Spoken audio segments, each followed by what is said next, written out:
Like, it's kind of cool because like you can see like his fingers, they're like all long, and he's got these long nails, and he looks a little decrepit. But then he has this hair; it literally makes him look like a heart. Like his face just looks like a heart, and then he has this long ass braid down his back. It's a little bit goofy. Welcome to the Opening Kill podcast. Before we begin, a quick warning. Opening Kill is a horror podcast that contains adult language, disturbing themes, and graphic descriptions of violent acts, especially the kills featured in each film. We also dive deep into plot details and character arcs. So if you haven't seen the movie we're covering, expect full spoilers ahead. Listener discretion is strongly advised. Opening Kill, the horror podcast that slices deep into the genre we love. We're talking slashers, supernatural nightmares, creature features, and everything in between.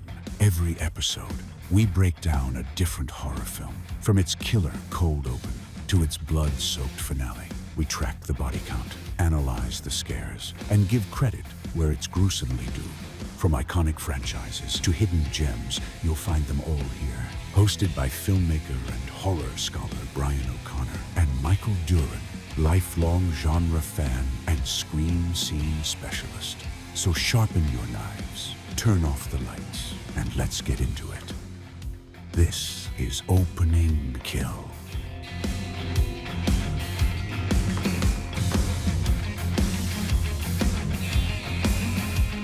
And welcome to episode 56 of Opening Kill, Bram Stoker's Dracula. My name is Brian O'Connor, as always, and my incredible co-hosting partner in crime, Michael Duran.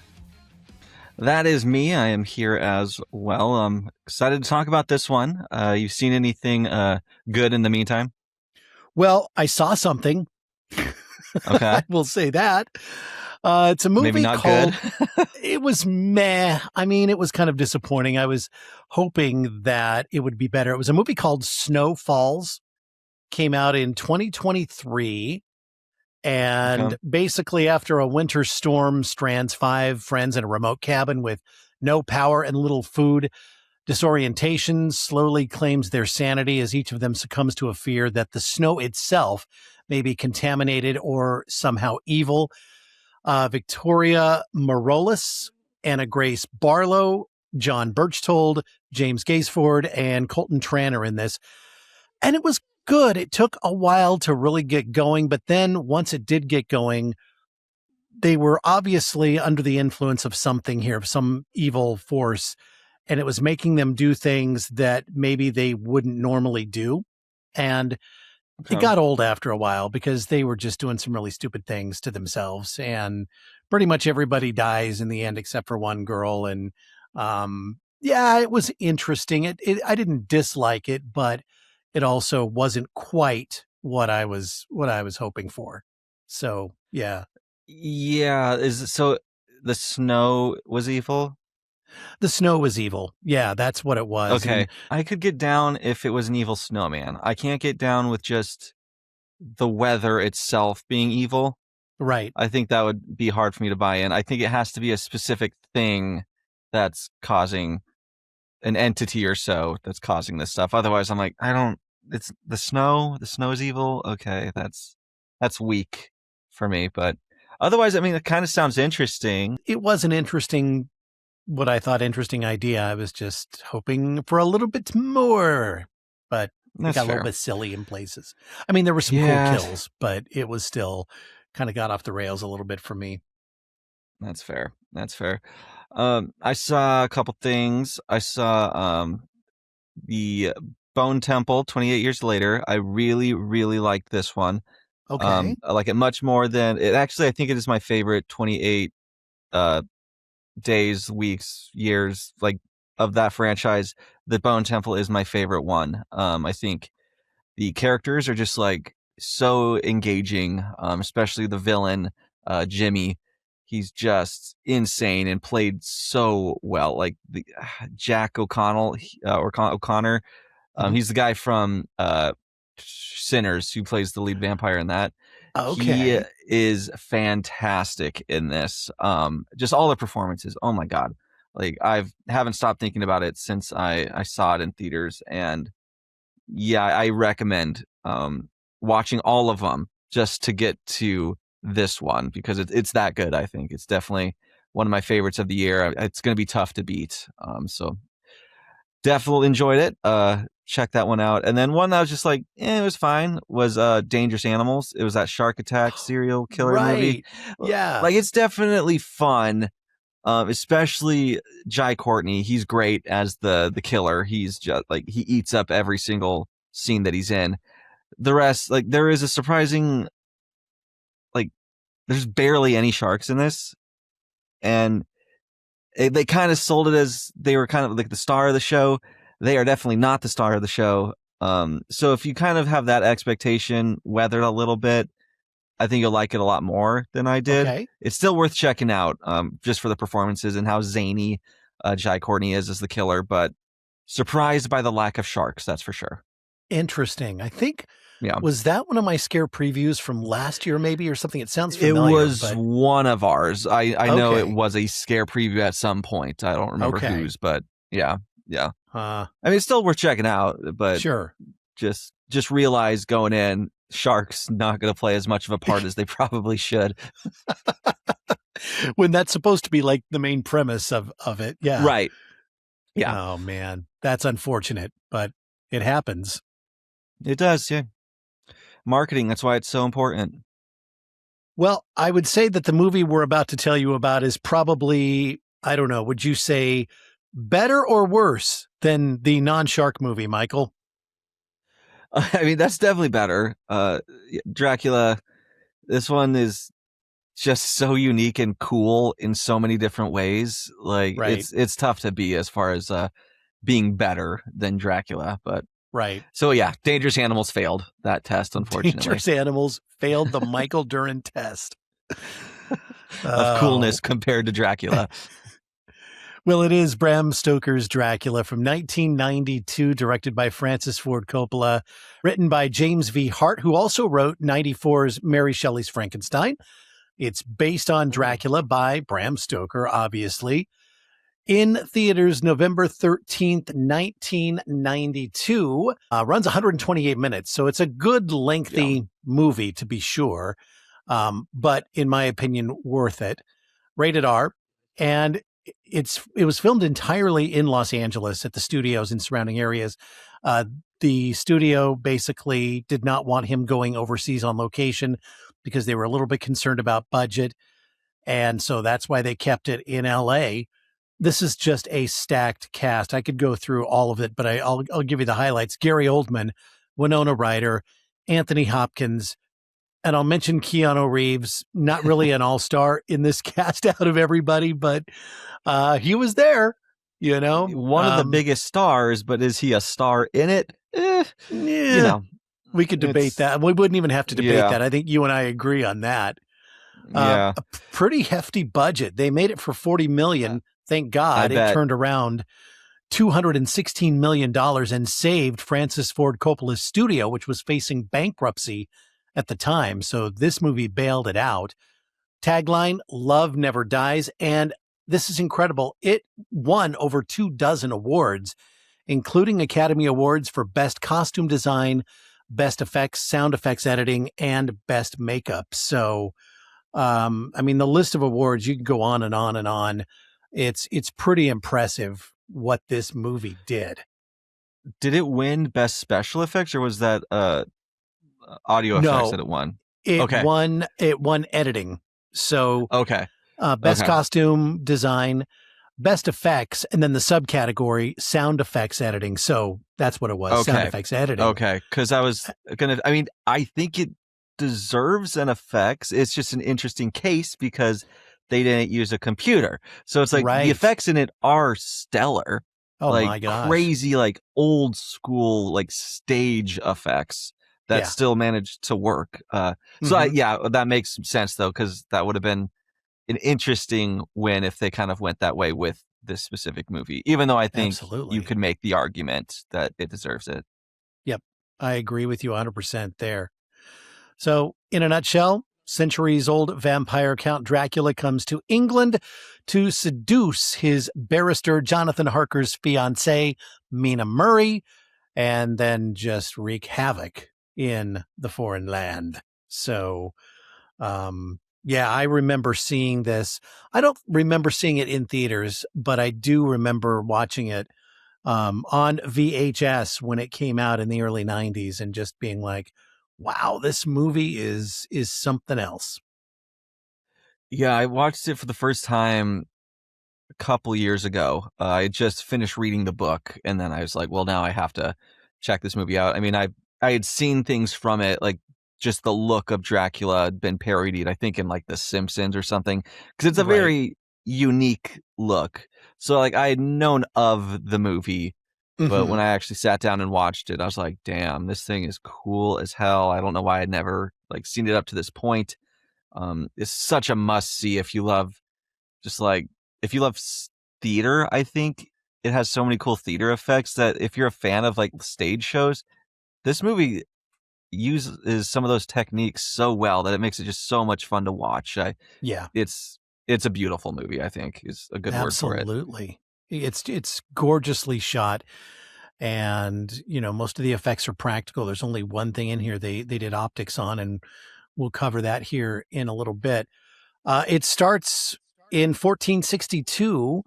Prince Vlad Dracula, played by Gary Oldman, goes into battle against invading Turks. Right out of the gate, we get kind of a group opening kill.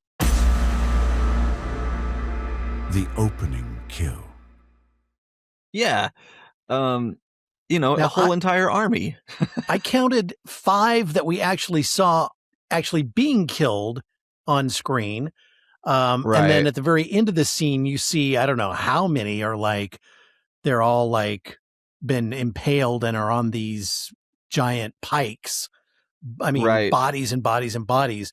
There was a really cool kill in here, though, and it's the last one you see. It's where I don't think it was Dracula, but one of his men had one of those long pikes and just stabbed it through one of the enemy soldiers and then put the pike up and the body slid down that pike.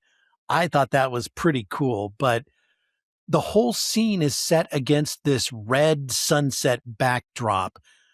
Yeah. Just incredible cinematography.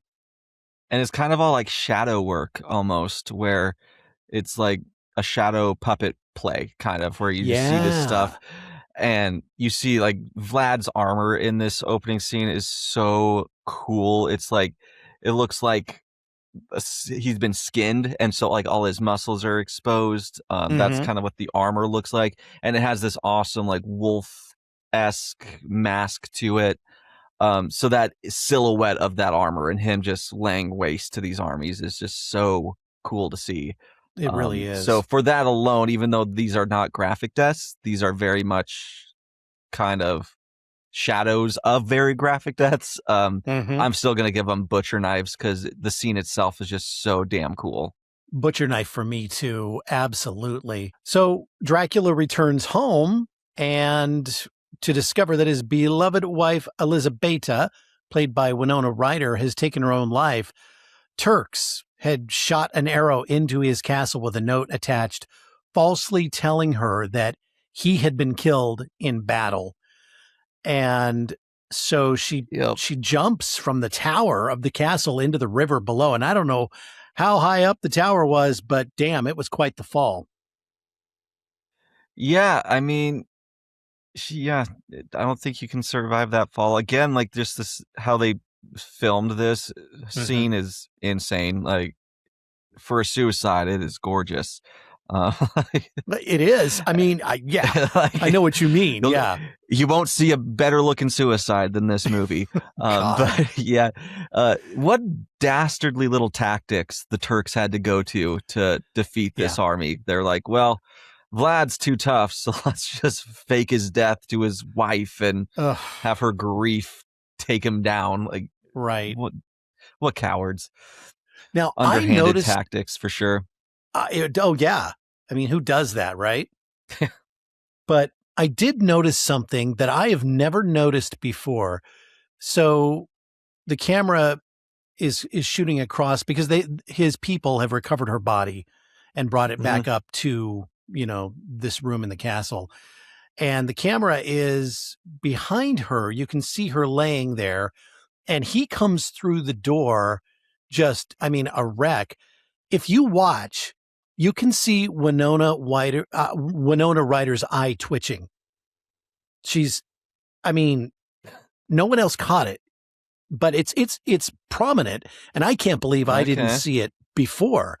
But it's a continuity thing that I went, oh my goodness. They should have reshot that real quick with her not like twitching her eye, because it was kind of weird. I mean, seriously, she's been dead this isn't like one of those things when you die and you still, your nerves kind of do weird things. She's been dead a bit.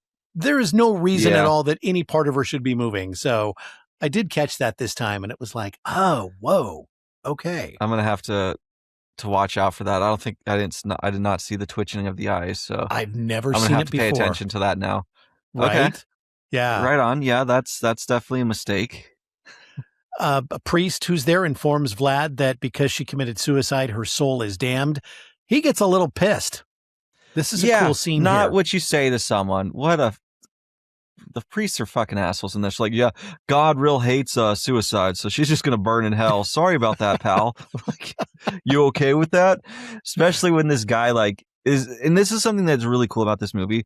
They really humanize Dracula, where they're like, dude, this was like a dude of God. Like, he was on these conquests for God.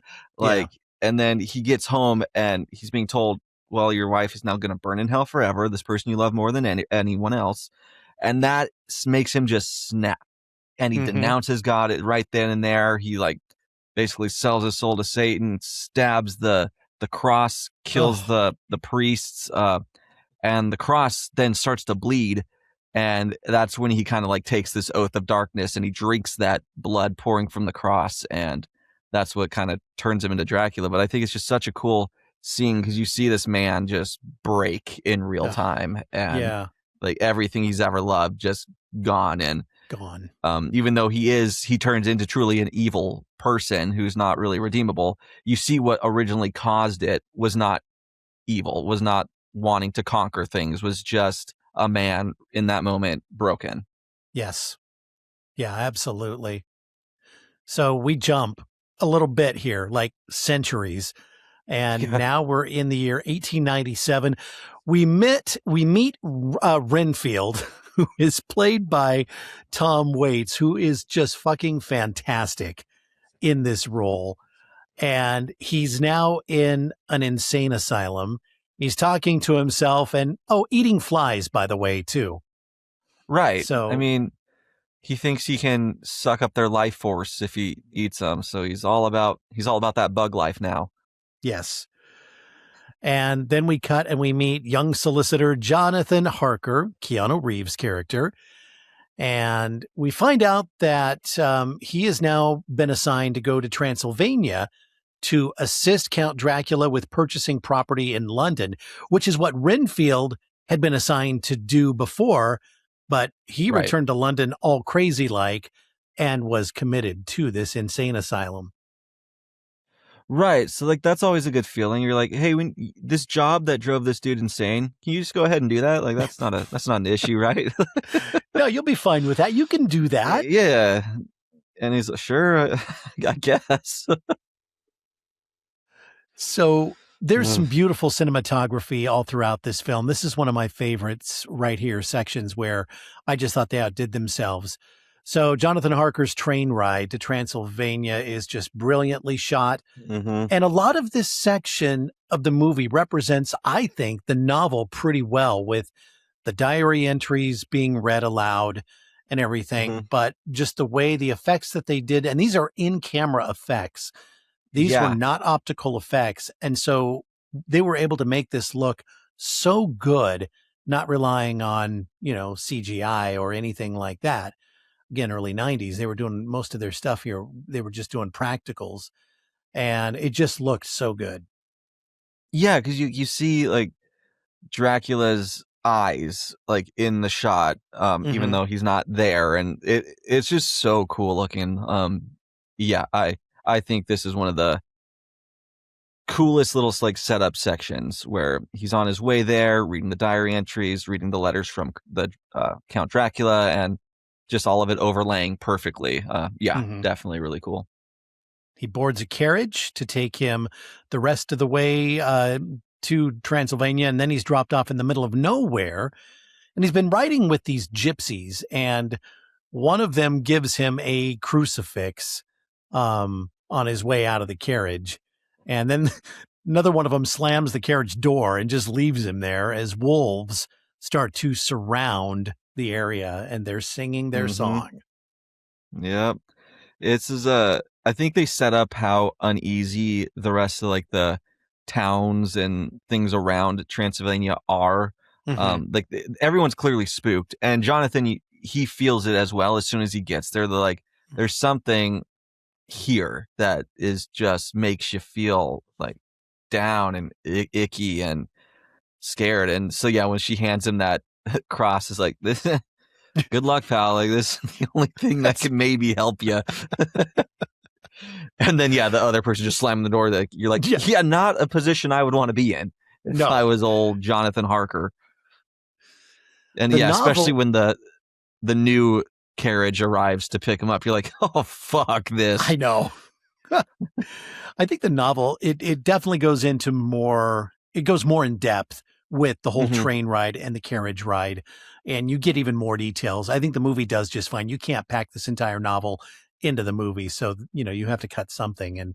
But it's just a cool scene. But yeah, then the new carriage shows up and it's like, uh-oh, things are getting real now. Yeah, because like this carriage driver he's in like this suit of armor, and he has like these fingers that like look like shadows almost because they just get long, and yeah, no, it's a very weird, trippy situation to be in. Plus, there's this random blue fire that right. And this is what the Dracula story is so well known for.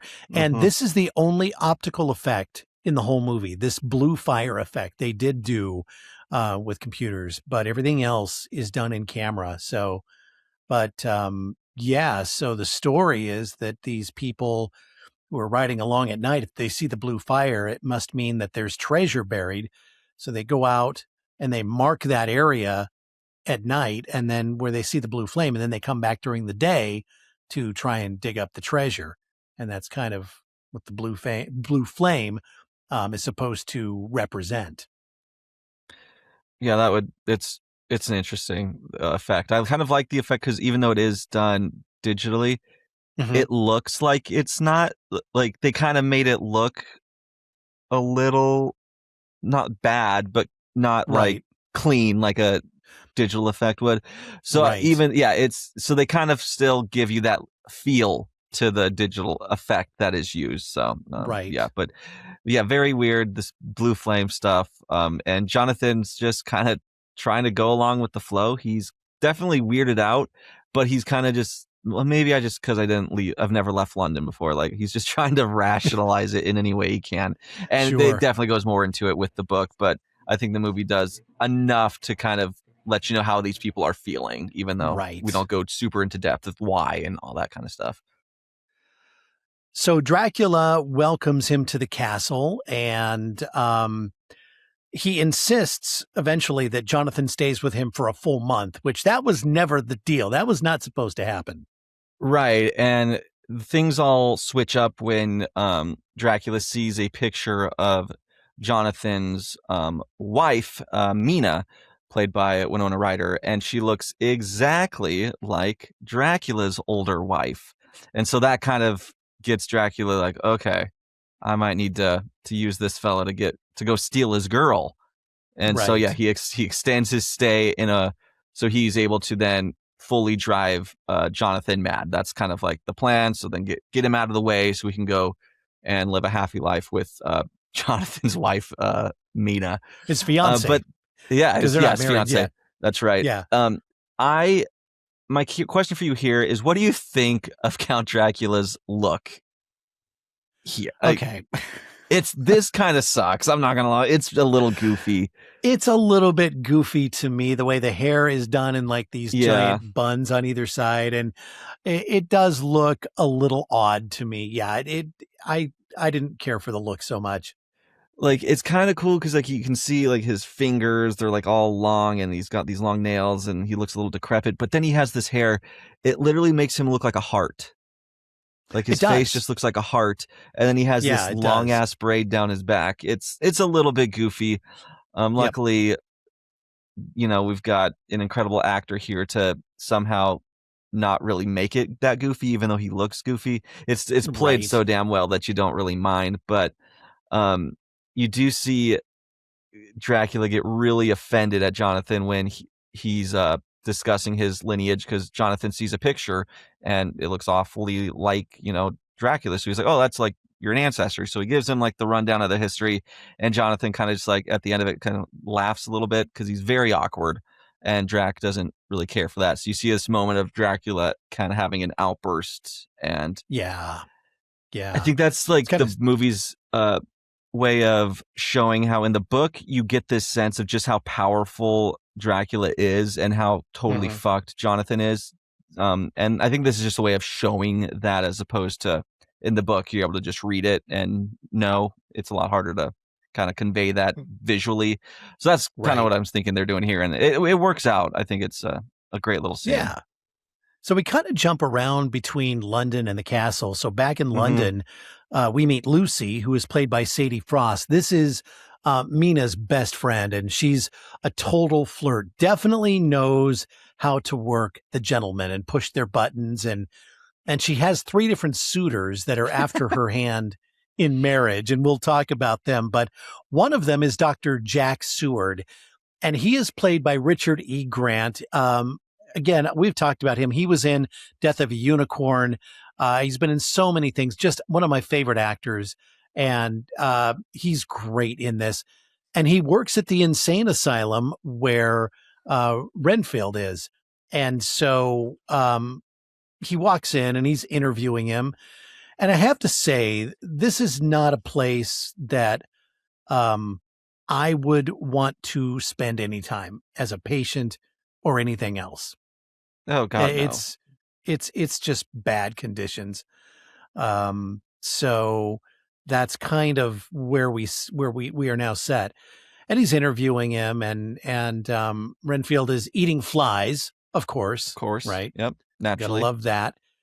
And he's also talking about the master, referring to Dracula, who has Mm-hmm. promised to make him immortal. Right. And he attacks Seward, and yeah, it's kind of an interesting scene. Tom Waits is just creepy as hell in this movie. I mean, I don't think they could have cast anyone better in this role. Nah, he's great as just being this unhinged, like very devoted follower guy that, yeah, Hmm. he's in a little deep and probably would do good to step away from the situation. But he can't because he's under, Dracula's spell-esque thing. Exactly. Yeah. So back at the castle, Jonathan cuts himself shaving, and Dracula sees that and takes the razor blade from him, and he licks the blood from it. Fun Yeah. fact, Gary Oldman was actually drunk during this scene, and they filmed it at midnight to give it more authenticity. But the fact that he'd been drinking all night, I mean, that's just fantastic. And then he starts shaving Jonathan more. And it's like, I Yeah. don't think I would allow, and these are straight razors, obviously. We're, late 1800s here. So, Right. yeah, kind of crazy, kind of crazy. And the wolves are baying, and Dracula refers to that as his music. And Mm-hmm. yeah, a lot of things are happening here, including a scene where Dracula is like crawling down the side of the castle. And that's where Jonathan already knows he's kind of screwed, but that's when he Hmm. really knows he's screwed, because yeah, he looks out the window after Dracula forcefully shaved him, and Hmm. Dracula's just crawling down the walls, and he's like, okay, I don't think that guy's a human. I think there might be something else uh, going on here. Yep. And he also stumbles upon 3 women, the known as Dracula's brides, and they like seduce him, and they end up Oh, think they suck his blood here, right before Dracula pops in and gets really pissed that they're entertaining Keanu Reeves. This is like a super erotic scene Yeah, too. dude, I mean, this movie is horny as hell. Like, this is a yeah, very horny movie. it really is. And then he pulls an infant out of thin air and sacrifices it to the three brides, which Mm-hmm. I was like, what just happened here? Okay, sure. And this is something that they definitely went into more with the books, where like the Mhm. villagers would like fear for their like children being stolen, and yeah, Dracula all the time would just go and steal babies, people, whatever, and that's how he's like, keeping himself alive and his three random brides. Right, right. But yeah, Jonathan sees this, and this is actually a really good shot of Jonathan where he just, it's kind of like this crazy shot on him, and he's like losing his mind watching this. Like, he's officially snapping, which, I mean, it's hard to blame him. Like, he's been Oh, stuck yeah. in this castle. Nothing feels real. It's kind of this permanent, Mhm. like, daydream feel to life for him. And yeah, homie is not well. No, not at all. In the meantime, the Count takes off and journeys to England, and with him, he's got boxes of native soil, which he needs to Mm-hmm. stay alive. And he's going there to establish, residence at Carfax Abbey. And he's aboard the Demeter sailing vessel. And the crew of the ship, and they're in this horrible, horrible storm. Yeah. And the crew of the ship believes somebody is on board with them because they start to disappear. Because, I mean, after all, Dracula got to eat, right? Right. So, And you And kind we- of see him in this like cocoon almost thing where it's like, oh, you can yeah. tell he's being reborn because he's eating more than he's probably eaten in decades, which is why he looks Mhm. so rough and old. And Right. so yeah, there's definitely going to be a change of appearance for Dracula, and it's because he's getting so much substance. But yeah, he's just going through the crew of the Demeter, and there's actually a separate movie, The Last Voyage of the Demeter, of this exact little story that's so well done. Yeah, I so mean, cool to it see. would have been fun to see more of it in here, but again, this movie's already 2 hours long, so I mean, let's focus on the bigger things, not the ship. But yeah, that other movie, we should do that movie sometime too. It's a pretty fascinating look at it. There is one crewman. We don't actually see the kill, but we do see the blood splatter go up the sail of the ship or something. So just to kind of give us the idea that, yeah, he is feeding on the crew members here. And that is the first kill we've had so far, other than the opening sequence. So that is kill number 6. So yeah, however many people on that boat, boom, that's how many deaths we got right here. Yeah, exactly. I mean, we only see the one, so that's kill 6. But yeah, I mean, good enough. just know there's a whole boat. Oh, yeah. There's definitely a whole boat. And if you want to watch that story, there's that separate movie, Last Voyage of the Demeter. So That's right. there we That's have it. right. And So so yeah, the Dracula- boat arrives in London, and Dracula exits it. And in the book, he exits it in the form of a dog. And they kind of show that here when he lures Lucy out of her house and Mhm. seduces her in like the garden, I guess, on a bench. And he's in this form that's kind of like a werewolf-ish thing, and he's like having sex with her, and having he's sex with her. Yeah. having sex with her and sucking her blood. And it's a crazy looking scene. And I kind of like that they gave him this interesting form. I don't totally understand it. I mean, in the books, it can become a dog, but it's not a man dog. It's just a dog. It's not a man dog. It's not a man dog, but here we get a man dog, and I'm okay with it because it looks cool. Like, this is a really cool, like, monsterish form for him. So I'm down with it, but it does make the scene of him having sex with this lady a little bit weirder. Oh, yeah. Yeah, it really does. And it's kind of a funky looking costume, too. I mean, I'm not saying it's bad. It's just, it's odd. The whole thing just looks kind of odd. Yeah, But a little peculiar, but yeah. but we're here for it. You're like, as you're watching, you're like, okay, interesting choice, but we're Mhm. vibing. We're vibing here. So she's definitely got the vampire bug now, and she is, obviously very ill. And now she's getting medical attention from her fiance, Arthur Holmwood, played by Cary Elwes, who I Yes. love. He's Oh, he's just a so good in this fantastic movie. actor. Yeah. All three of the men vying for Lucy's love are really good. Yep. And you end up liking them all, and they Yeah. somehow end up all liking each other too. Like, it's this They really do. cool thing where they're like a team, and even though Yes. they're kind of fighting over the same girl, they never let it turn them against each other. And I think that's just a beautiful thing. So the third guy is Quincy Morris, played by Billy Campbell. So you've got Jack Seward, Quincy Morris, and Arthur Holmwood. And Seward, none of them can figure out what is wrong with Lucy. So Seward calls upon his mentor, Professor Abraham van Helsing, played by Anthony Hopkins. Yep. Who immediately recognizes that, oh yeah, this is vampirism. You guys are screwed. God, you dumb fucks. This is clearly a vampire bite. Yeah, what the hell are you looking for? It's right here. And there was a scene. So when he was having, when man dog or man wolf was having sex with Lucy, he goes down to bite her in the neck.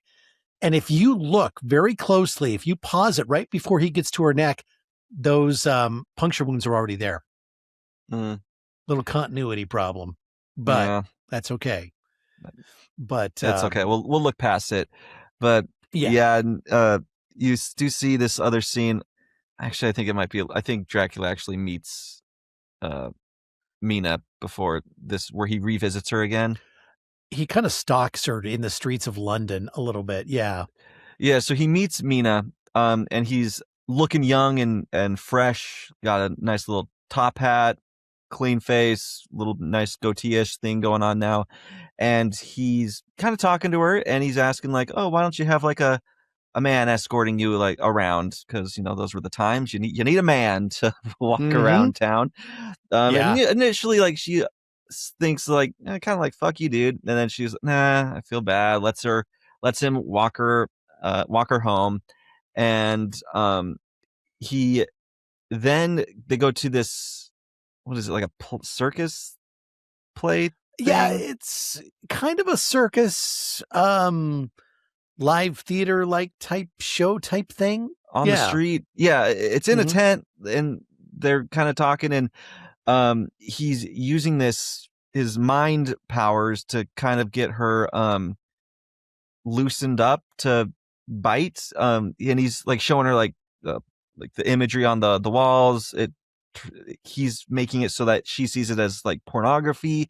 He's doing all these like weird mind trick things with her in order to seduce her so he can bite her. And then just as he's about to, this white dog shows up. It looks more like a wolf and kind of distracts the situation, and she's able to snap out of the spell and runs away, all while he's kind of like just looking at her everywhere she goes. And then they meet up again, and he's like, the dog is cool now. This dog kind of confused me. So because now the dog's on his side, it seems like, even though originally wolf, it is a wolf, and it escaped from the zoo the night that the ship arrived during that storm. Right. And so now it's his pet, and she's charmed by the pet wolf, and they're able to kind of get back to, you know what, hey, everything's fine. And does not turn her, even though that was his original plan.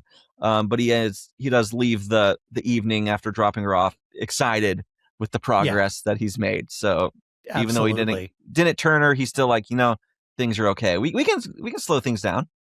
We got all the time. Your fiance forever. is going crazy in my castle. Like, no rush here. So speaking, we got to go back to Jonathan, because we cut brides back to a scene. Oh fuck! They're like draining him of his blood. All three of them. So how this works is they'll all gather, and I think they bang him and drink all of his blood, and then he kind of just recoups for a while. Yeah. And that's how Yeah. they keep him subdued and a prisoner. So anytime he starts to get his strength up, they show up, bang him, drain all his blood.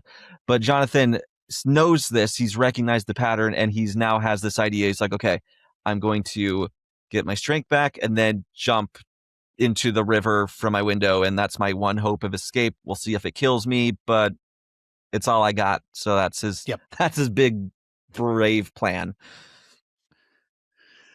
Yeah, and it works because he does get away. Yeah. He's able to successfully not die in the water, right, and floats down to this random village, and they kind of start to convent. Yeah, these convent, nuns find convent, him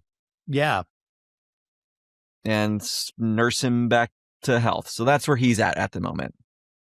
So he actually reunites with Mina in Romania, where they marry. And very interesting story about this scene, because they shot it.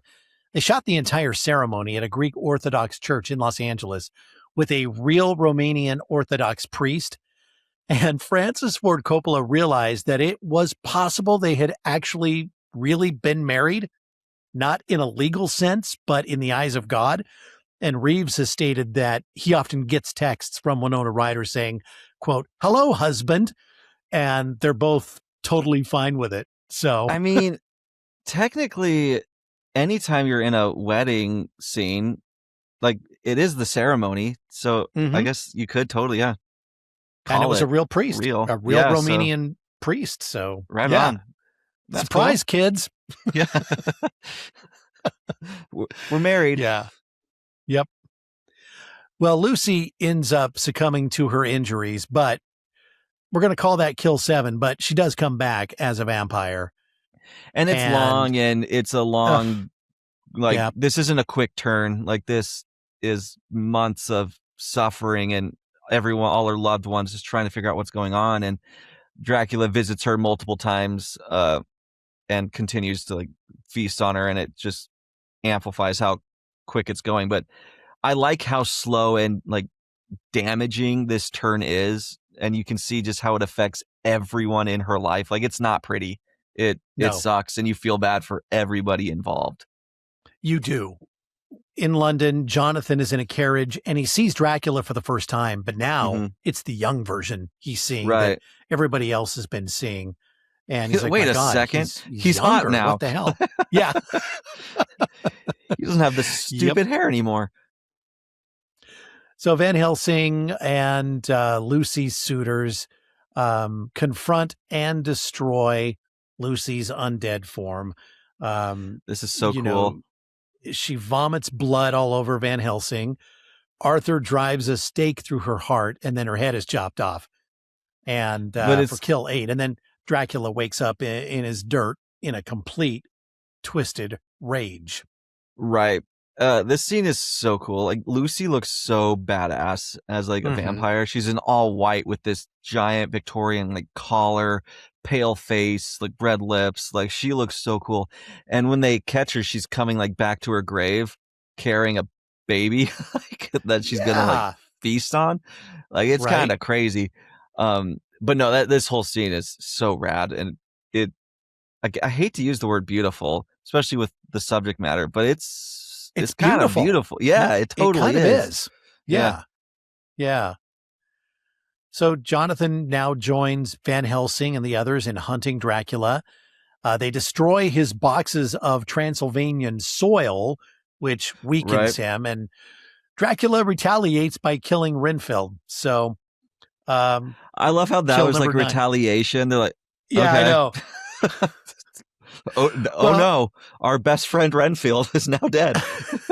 He had also tried to previously warn Mina about everything that was going on towards the end here, but Renfield's death is pretty cool. He is invisibly slammed against the bars of his caged in room at the insane asylum, and it was like bam and bam, and then so it was a pretty violent, traumatic death. It was. And I love how much of like the random book lore they use, because Dracula can turn into smoke. And in this scene, there's like smoke like in like the room. So I think they are showing that he's there in just one of his many forms he's able to take. Because in the book, Dracula he has many forms he can take, from smoke Right. to bat to dog, human, old human, young, like he's a shapeshifter, and they Sure. really they show that in this movie really well. I think so too. Yeah. So Dracula then visits Mina, confesses his love and his crimes, and she's Right. pretty freaked out, pretty horrified, but she admits that she feels a powerful connection to him. And now she recalls her past life as Elizabeta, which I found interesting, but Right. she does. So now she's getting those memories from when she, was alive back in the day. Right. And I think just how they really illustrate Dracula's mind tricks in this movie well, because you can just see that internal battle with Mina where she's like, she doesn't love this, really love this dude. She loves Jonathan, but Yeah. it's this impossible thing for her to kind of break away from. Her, it's not an attraction, but it's kind of an attraction. It's a mental attraction to Dracula, and they really Yeah. play that up well. Right. So, at her insistence, Dracula begins turning her into a vampire, and they're interrupted by the hunters, forcing him Right. to flee. Some really cool effects in this scene. For Yeah. example, when Dracula is shot, his eyes light up red, looked Mhm. really freaking cool. And just some other things that happen in this scene that, yeah, I was like, damn. Well, he's in his form here is this like demonic human bat hybrid thing. Like he looks Mhm. cool. Like he's a straight up monster Yeah. here. And it's so rad. This is one of my favorite like depictions of Dracula in this moment, this bat form. It's so cool because it's not just like the little bat that you see flying around in some like the older movies or like Scooby-Doo cartoons. Like no, homie's like a bat hybrid monster, and it's so Right. rad. It's so rad. Yeah. No, it's very cool. Very well done. So he flees, he's out of there. Van Helsing taps into Mina's psychic link to Yes. Dracula, and which is really cool, and learns that he's headed back to Transylvania. So they start to pursue him. They split off into a couple of different groups. Van Helsing takes Mina toward the castle. The others chase the Romanian caravan that is actually transporting Dracula's coffin.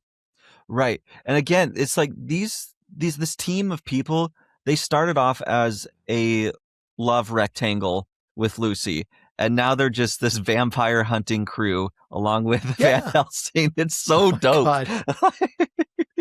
Yeah. Because I think that's mean, easy to forget was like where we met all these guys is they were all Right. trying to get Lucy, and now they're a part of this vampire hunting team. Like it's just so cool.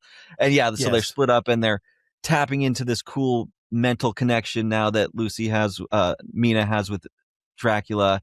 And this is where it kind of goes off the rails a little bit, but in a fun way.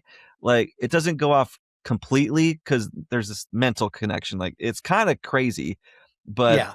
it's done so well that it doesn't feel crazy or like it's jumping the shark or anything like that. Sure. Yeah, which I think it would Exactly. be easy to make it feel cheesy, but they don't here. It all Right. somehow works. Yep. At the Borgo Pass, Van Helsing confronts and destroys Dracula's brides. 3 kills right there. And as sunset approaches, the hunters intercept the carriage, and there's this really cool battle scene. Unfortunately, Quincy Morris is fatally wounded. Yeah. But then Jonathan actually slashes Dracula's throat while Morris drives a knife into his heart, and the Count collapses. And Dracula again kind of looks cool here. He's not like he's in between like more of humanoid and monster, but he still has this kind of crazy look to him. Yeah. And this scene is so cool. Yeah, it's all in the snow, so like the blood looks so vibrant in these moments. Again, hate to see it, but I hate to say it, but it's another beautiful scene. Just how it's shot, it's Mhm. so cool. Oh, yeah. I think the blood in this movie looks really cool. Like it's a very vivid, like the coloring that they used is so cool. So they use red jelly for the blood. in Yeah. this entire film, and it does. It looks so freaking good. Like it doesn't look So, yeah. real, but Mhm. it's just it's vivid and it's cool. It serves its purpose well. Yeah, totally. So yeah. Which again is why I say it feels like a stage, because like everything is so exaggerated. Like on a stage, like blood would have to be this crazy color so it stands out and you can see it from way back Right. in like the theater. So I just love how over the top and just stage show this whole movie feels. Yeah. Nope. Agreed. Mina drags him into the ruined chapel where his curse began. Inside the chapel, Dracula now reverts to his younger self. Mina, she's overcome with love and compassion and grants him peace by plunging a blade into his heart. And as he dies, the mark of vampirism fades from her forehead because she had this mark. Mm-hmm. Then she decapitates him, which it's like, wow, okay. We were very loving there for a second. For a second, yeah, exactly. Just kidding, cut off his fucking head. Gives him peace, and Yeah, overhead, I mean, hey. A fresco depicts Vlad and Elizabeta ascending together, finally reunited beyond death, and that brings us to the close of the movie. So, yeah, It's kind of funny because it almost feels like, oh yeah, all that evil he did, no harm, no foul. Like everything's right, cool now. yeah, I know, All that pain and suffering he caused to the innocent babies and people of who cares? We're all cool here now. Yeah, we're all cool now. Everything's forgiven. Love wins. That's right. Final kill count was 14, a goodly amount that we know of. I mean, right. It was hundreds, I'm sure, if you count, the battle at the beginning and the ship and everything else. My favorite character, I think, was Renfield, to be honest. Interesting. I kind of love that choice. It's tough. There's the strength of the book and this movie is the characters. I think they're all so incredibly strong, even the minor ones, that you can't help but just fall in love with them. But I think it's between the three, and I'd lump them all together. The three suitors for Lucy, or I'm just gonna go Dracula. And I think I'm just gonna go Dracula. I have to. I mean, it's what really made the vampire story is this original depiction of him in this novel, and everything we know about him coming after it's all set from right here. So I'm gonna go with Dracula. Favorite kill, I would say for me, was Lucy's second kill as the vampire. That was pretty sick. Yeah, I think I'm going to go that for my favorite death, and I think I'm also going to go for it for my favorite scene. I love that scene. Okay. It's so cool. There's so many to choose from. Like, oh my God. From just like cool effects in that tiny moment. Because there's a moment when Dracula's first walking around in his young form where there's this, because he's not able to see his own reflection, and so he's walking by this giant like wall of like a glass window, and they depict him as just his like hat and stuff, and it's all done on camera. So like that scene's really cool, but it's hard to pick a favorite scene. But I'm gonna go with Lucy's death as also. Yeah. This was really hard for me to figure out too what I wanted to pick, and I'm actually going with the final scene, Dracula's death, just because there is a sweet moment there, and then after he's dead, the mural above them showing their love in the afterlife. I mean, I thought that was a really cool way to go out with this movie. So I think that was my favorite scene. Fair. It's cool. I love that scene as well. There's so many though. How screwed are we? I mean, like if I'm just a random person, like in like even like that village, Dracula might just scoop me up whenever he pleases. So like, it's hard for me to say I would survive just because it's the basically evil incarnate that you're fighting against. Right. He may as well be a demon. Like I'd say I'd probably be pretty screwed. Yeah. Like he wouldn't be lusting after me, so I wouldn't have that angle I'd be able to like work with. So yeah, I think I'm fucked. Me too. No doubt about it. I'm screwed. I'm probably done at the Blue Flame in this movie, to be honest. Right. I think the wolves would have gotten me. I drop me off in the middle of nowhere. No, I'm done. I'm not living through that. Nope. We do have a final girl in Mina. Yeah. I'd give her an 8. It's like, is she like a traditional final girl? No, but like so I'm not going to give her like a 9 or a 10, but I think she's a solid 8. Like, she's great in this story. Yeah. It's just not the formulaic final girl that we're used to nowadays. Right. It's the final girl of like the 1700s or whenever this book was written. Right. Late 1800s. Yeah. Yeah. 1800s. So exactly. Star grade for me, a rare 5 stars on this movie. Yeah. I'll go 5 stars with it as well. Just everything about it's cool. Yeah. The effects, the acting, the costumes, it's all beautiful and perfect.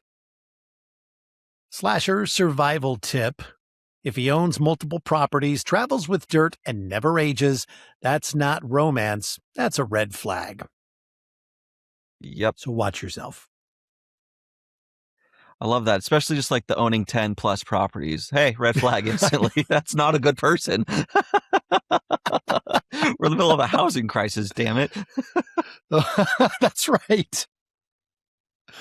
Oh, it did raise some red flags with folks. I know with Jonathan Harker wanting to know why he needed so many properties and everything that was going on there. But, yeah. All right. So coming up, your scare preview. First, shout out to our friend Courtney from the Jaunty Hunts podcast, who I just talked to this week. She is back in podcasting mode, getting ready to kick off some new episodes. And the first thing she asked me, Michael, is if you and I would be willing to come on as guests on one of her first episodes. I said, we don't even have to think about it. So I spoke for you. Okay, well, that's okay, because that would have been my answer. So I'm going to be okay with it. Yeah, I'm okay with it in this instance. And she's going to be back with us here in the near future as well. But Courtney kept a secret for 30 years, and that was she can see ghosts. And so now she's telling her story with the help of intriguing guests who join her, fascinating stories of the paranormal, and real-life adventures that she has been on. Yeah, if you love paranormal, you love haunted stories, ghosts, ghouls, all of the above, Courtney's show, Jaunty Haunts, is the one for you. So check that out anywhere that you get your podcasts. The Scare Preview. Scare preview. Mine is a movie coming out here very soon called Crazy Old Lady. This is a Spanish film. I know.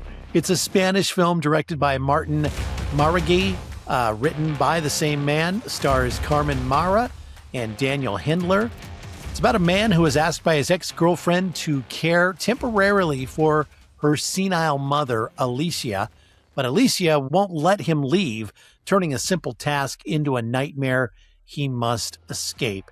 Comes out on Shudder, February 27th. This thing looks insane. If you watch the trailer, take the film Misery and crank it up about 10 notches on the gore dial, and that's what this is. I mean, this is like a fucking torture snuff type film. I mean, looks pretty hardcore, and it's gotten some pretty good praise from the different film festivals it's been to. Okay, I'm sold. Yeah, Crazy Old Lady. It had me at the title, honestly. Like, that's such a good title. Yeah, my scare preview doesn't have nearly the grab you title as that, but it's called Obsession, and it is from director Curry Barker. And Curry Barker, I've seen a lot of his short films. He's done a lot of like short horror films on YouTube. He started as like a comedian like on YouTube, and this is his theatrical debut. Obsession follows a mysterious one-wish willow that this man uses to win his crush's heart. Unfortunately, not good things come from this wish, and it looks like it gets very dark, kind of shows the darkness that is obsession and not love. It looks very, very creepy. This one's coming out on May 15th. So a little bit further out, but I'm excited just because all the short movies that I've seen from Curry Barker are legitimately creepy, and just his way of viewing things through the camera is very, very unique. So I can't wait to see what he does with a whole theatrical movie. Okay. Sounds interesting. That is it for this episode of Opening Kill. Coming up next week, oh boy, we have a classic for you. It is 1972's Frogs. Oh boy. This was Sam Elliott's feature film debut. That iconic mustache you know him for doesn't have it. I mean, it's like, oh my God, he's so young. And this is the movie he chose to jump into. I mean, you got to do what you got to do to break into it. I mean, where it all began for him. I can't wait. I've heard nothing but bad things about this. Now, you have not seen it yet, right? I have not. Okay. I've been waiting. Okay. I cannot wait for this episode. Yeah, this will be fun. This will be fun. I wonder how many listeners have actually seen it. Probably not many. So they also have homework.